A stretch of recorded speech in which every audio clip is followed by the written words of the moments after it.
Hi, my name is Aisha Dubo, and I'm here with Dr. Johnson, our superintendent, and Rosanna and Rachel from the BSAC. We're from the Boston Student Advisory Council. This video, thank you, Dr. Johnson, for being with us today. This video is going to help teachers in the Boston Public Schools better understand our constructive feedback. What are the district's mandates around the constructive feedback?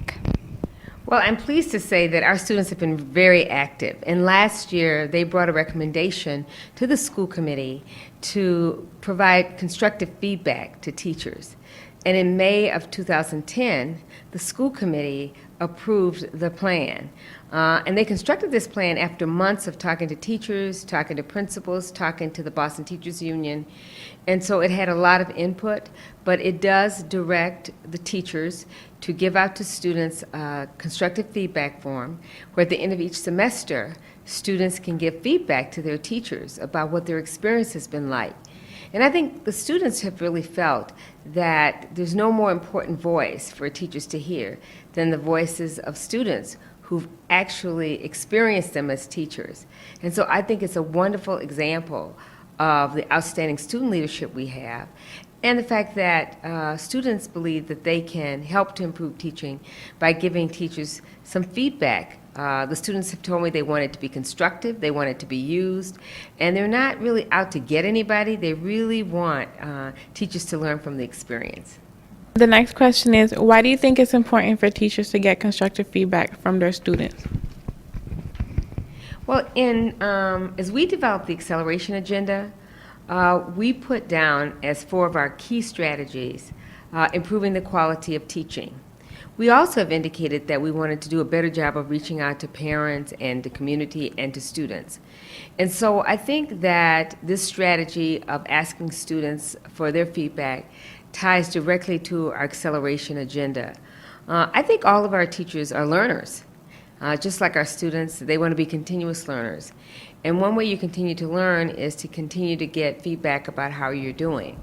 And they're not looking at feedback just from one student, but the experience is how all the students are doing, and then using that as a summary document to think about how to engage students in the work and how to make the work interesting so that students want to come to school and want to be engaged. I remember last year Aisha telling me about a teacher that she had that was teaching one of our advanced placement courses and how exciting it was for her every day to come to school because she had this great teacher. And so I think it's that kind of enthusiasm, excitement, it's that kind of feedback that we want from students everywhere in the system. And if there's a way for students to give feedback to teachers and for teachers to learn from that experience, that's pretty powerful. How do you see the constructive feedback policy impacting the classroom instruction? Well, first of all, the principals are going to be responsible for asking teachers to give the feedback form to their teachers. They have to do it at least once a year. I think it'd be great if they could do it at the end of each semester, but they're required to do it at least once a year. Then teachers can review that feedback.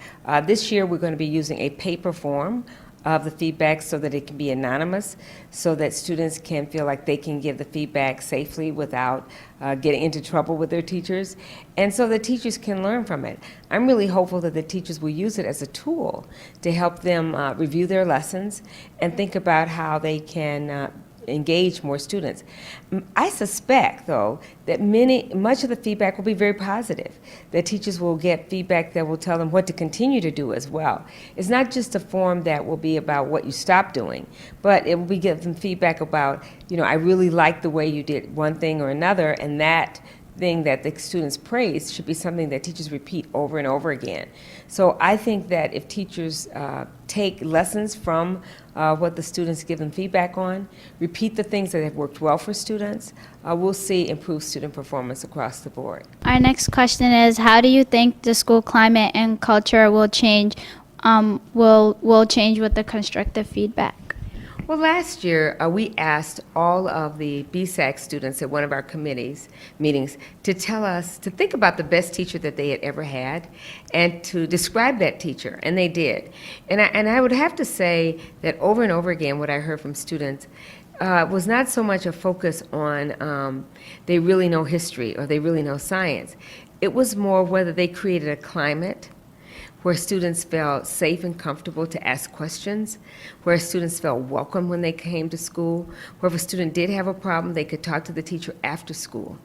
And so I think if you think about the kind of teachers that students want, the kind of teachers that they really loved and admired and wanted to grow up to be like, the kind of adults that they thought really made a difference, had to do a lot with whether the teachers created this wonderful, positive climate for learning.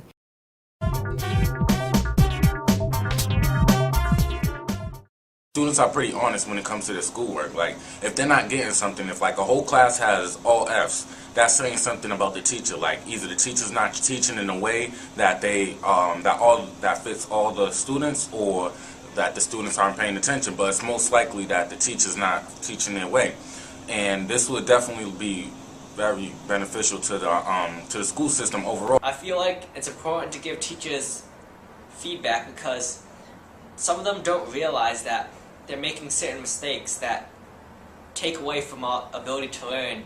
And also demonstrate if the teacher's going beyond what it's supposed to do, such as calling the student at home, make sure they do their homework, helping them over the phone, emails, type of stuff like that, helping them out on the weekend when they don't really have to.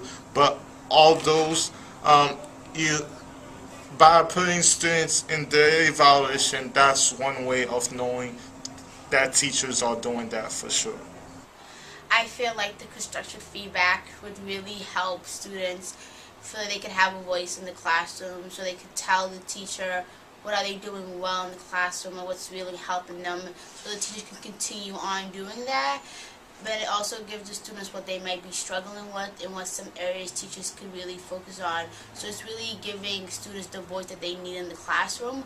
So a lot of times students can be shy about what they need help or what they want to work on, and the constructive feedback can be that thing that can connect teachers and giving them the feedback that they really need in order to make the classroom better or great.